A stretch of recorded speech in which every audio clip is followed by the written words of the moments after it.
When I was in the United States, we had these discussions, and some of these people would say, but you have a Hindu nationalist government.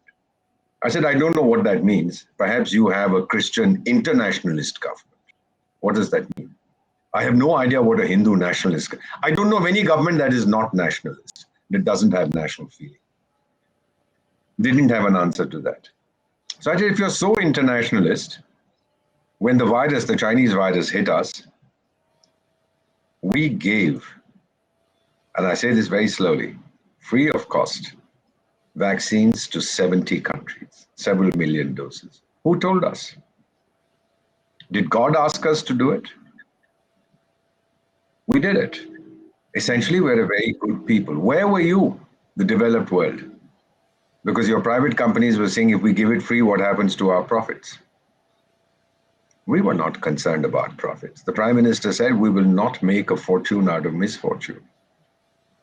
And we sent this. Then people said, this is vaccine diplomacy. And I said, this is your hypocrisy. What do you mean vaccine diplomacy? Everything that I do, you want to give it a title. If I go and have lunch at a restaurant in Moscow, so it becomes food diplomacy.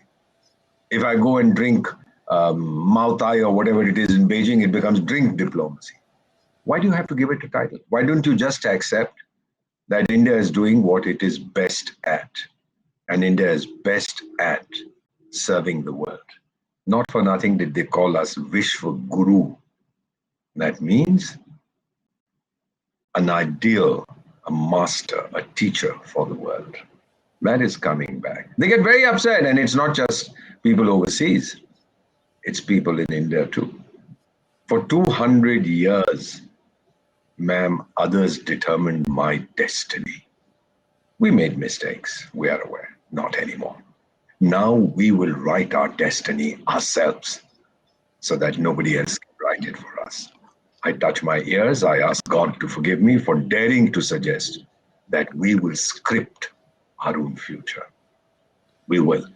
We're the youngest country in the world. Look at the youth energy. In the last 2 years, we've got almost 100 unicorns, several thousand startups, 50, 60, 70, 100,000 startups. This is the youth energy of India. You who live, perhaps if you're in Japan or in England, you probably know that you have a minister for loneliness. Wonderful. The Japanese have got one too, because they have, I think in Britain, they have 9 or 10 million lonely people, many of them rich widows. So I said, guys, I'd be happy to be trained to be a companion if they're rich. They said, well, we don't want you, we want our own people. So it's great fun. We are bubbling with new energy.